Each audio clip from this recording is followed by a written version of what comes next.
Fala meus queridos, beleza? Aqui quem fala é o professor Kevin e hoje a gente vai continuar aí a nossa saga, hoje introduzindo aí a fisiologia com vocês, tá? Antes de começar minha aula, não se esqueça de se inscrever no meu canal e clicar aqui no like e qualquer dúvida, queridos, pode deixar nos comentários ou se não você pode me mandar aqui no Instagram, tá? Jovens, vamos lá! Quando a gente fala de fisiologia, fisiologia é nada mais do que os estudos dos sistemas do corpo. Porém, a fisiologia ela acaba tendo como base a histologia, que é o estudo dos tecidos. Então, a linha lógica que a gente vai seguir aqui vai ser justamente utilizar o estudo dos tecidos para depois, ou como base, na verdade, para a fisiologia, tá? Então, quando se fala de tecidos, quando se fala de histologia, a gente tem 4 tipos de tecidos ali presentes no nosso corpo. Tecido epitelial, tecido conjuntivo, tecido nervoso e tecido muscular. A gente vai andar pelos 4. Uma das coisas que é bastante interessante a gente pensar é a seguinte, queridos. O que vem a ser um tecido? O tecido nada mais é do que um monte de células, tá? Que elas vão fazer o quê? Que elas vão ter funções únicas, tá? Ou elas vão ter mesmas funções. Então, quando eu tenho um conjunto de células que desempenham uma função específica, eu chamo isso de tecido, tá bom? O primeiro tecido que a gente vai olhar vai ser o tecido que a gente chama de tecido epitelial. Tecido epitelial ele é muito interessante. Quando você fala de origem embrionária dele, ele tem origem embrionária tanto ectodérmica, como mesodérmica, como endodérmica. Depende do epitélio que a gente está falando, tá bom? Mas, claro, quando você fala de revestimentos externos do teu corpo, ele tem uma origem bastante ectodérmica, tá? O que caracteriza o seu tecido epitelial? Simplesmente você ter células que são muito próximas uma das outras, então grudadinhas. A gente chama isso de células justapostas, tá? Por que ou como que ela consegue ficar grudadinha, queridos? Simplesmente por junções, que a gente chama de junções celulares, tá? O que são junções celulares? São que mantêm duas células juntas. Pode ser zonas de oclusão, zonas de adesão, desmossomos, junções gap e assim por diante, tá? Pô, Kevin, eu não sei o que é isso. Relaxa. Na aula de membrana plasmática a gente vai brincar um pouquinho sobre isso, mas compensa dar uma olhada, tá? Então, essas células elas ficam bastante unidas, elas ficam realmente justapostas, bem grudadas, e isso faz com que não tenha espaço entre as células. Se não tem muito espaço entre as células, logicamente, vasos sanguíneos não cabem ali nesse espaço. Então, significa que esse cara não tem vasos sanguíneos, ele é avascular. Tampouco tem espaço para ter substância ou líquido entre essas células. Então, a gente fala que não tem líquido intersticial, ou a gente pode falar também que não tem matriz extracelular. Por quê? Porque não tem espaço mesmo para ficar. Pô, Kevin, então de onde que ele tira o sustento? Ele tira o sustento do tecido que está ao redor dele, que vai ser o tecido conectivo ou tecido conjuntivo, tá? Então sempre você vai ver um tecido conjuntivo sustentando um tecido epitelial, porque senão não tem de onde ele tirar ali nutrientes, beleza? Queridinhos, vamos lá, vamos com calma. Como é que a gente classifica esse tecido epitelial? A gente pode classificar o tecido epitelial em 2 tipos, ou revestimento ou glandular. Revestimento por si só serve para revestir, serve para separar um espaço de outro espaço. Quando se fala de tecido de revestimento, a gente classifica muito ele pela quantidade de camadas, ou pelo formato celular, ou pelos dois, que é o mais comum. Então, por exemplo, eu chego para você e falo que a minha célula ela é cúbica e simples. O que significa isso? Simples significa uma camada só. Cúbico significa o formato da minha célula, é aquele formato bonitinho, ela é redondinha, certo? Agora, se eu chego para você e falo assim, ó, é simples e pavimentosa. Pavimentosa é ela achatadona, tá? Simples, uma camada só. Eu posso chegar para você e falar que é estratificado. O que é estratificado? Extrato significa camada, tá bom, queridos? Então, estratificado nada mais é do que você ter mais de uma camada. Então, se eu tenho 2 camadas de célula, eu falo que ele é estratificado. E aí, de novo, formato pode ser cúbico? Pode. Pode ser pavimentoso? Pode. Pode ser prismático? Pode, sem problema nenhum, tá? Então, o formato é uma classificação, a quantidade de extratos é outra classificação. Uma coisa que eu quero que vocês tomem muito cuidado é com uma denominação chamada de pseudoestratificado. Por quê?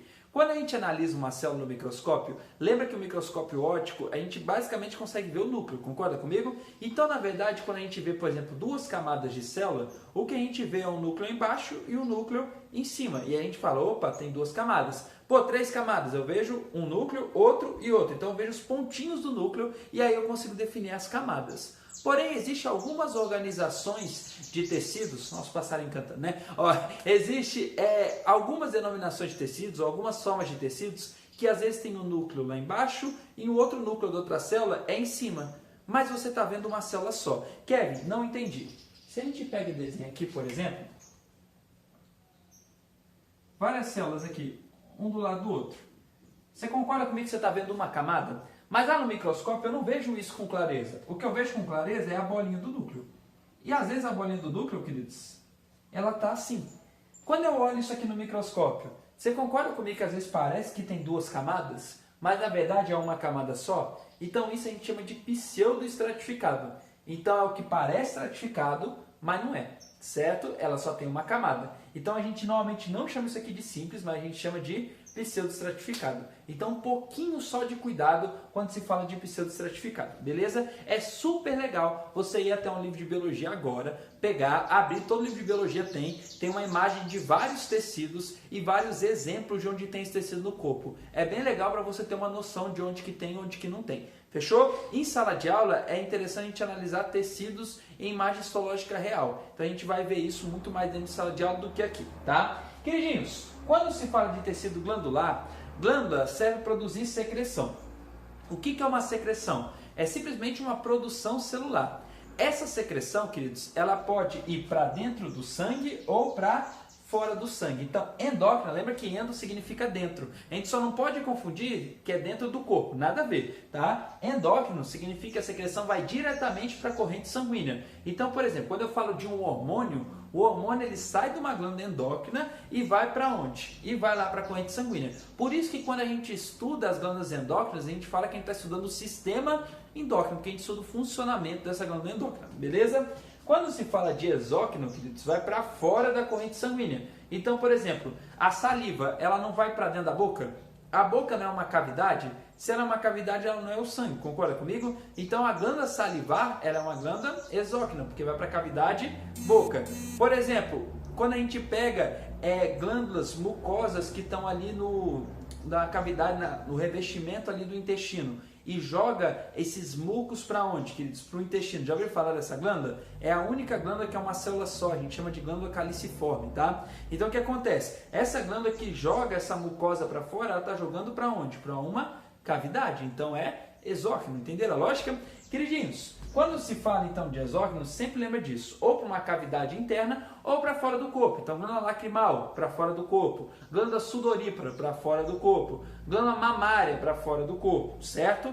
Quando se fala em glândulas que conseguem fazer as duas coisas, ou eu chamo ela de mista ou chamo ela de anfíquina. Então, por exemplo, você pega o pâncreas. O pâncreas, ele joga o suco pancreático no duodeno. O duodeno é uma cavidade, então é exócrino. Porém, o pâncreas ele produz hormônios como insulina e glucagon, que eles produzem lá na célula alfa e beta. E aí o que eles fazem, queridos? Eles produzem esses hormônios e jogam na corrente sanguínea. Então é uma endócrina. Então, peraí, o pâncreas ele tem os dois, endócrino e exócrino. Então ele é uma glândula anfíquina, ele é uma glândula mista, ele tem uma porção exócrina e uma porção endócrina. No pâncreas a gente vai ver que a porção endócrina tem um nome, ilhotas pancreáticas. A porção exócrina também tem um nome, ácidos pancreáticos. E assim por diante.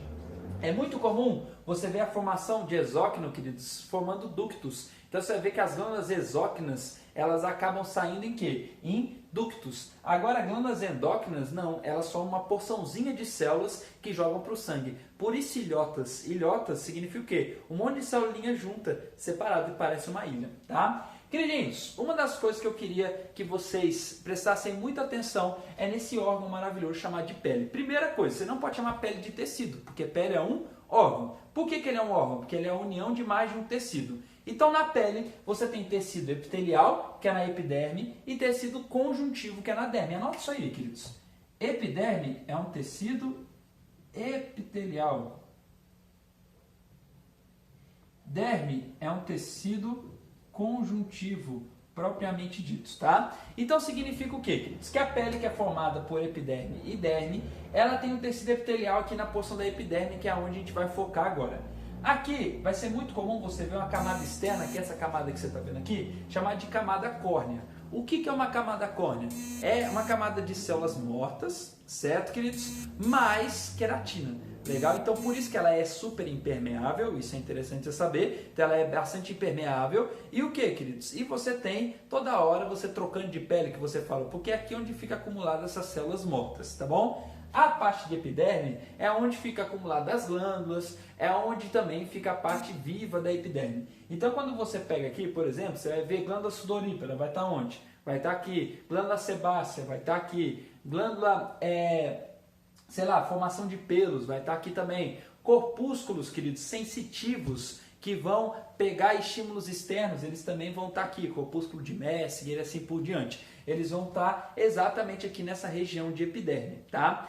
Lembra que toda a parte epitelial, ela é sustentada por uma parte conjuntiva? Então aqui entre os dois, vai ter uma lâmina que o pessoal chama de lâmina basal, tá? A lâmina basal é meio que a transição entre um tecido e outro. Então, por exemplo, você tem aqui o epitelial, você tem aqui o conjuntivo. Entre os dois você tem meio que uma mistura, um mix dos dois. É exatamente isso que é a lâmina basal. E daqui que vem a nutrição dessas células da epiderme. Como ela é muito estratificada, é claro que o nutriente não dá para sair daqui e chegar até lá em cima.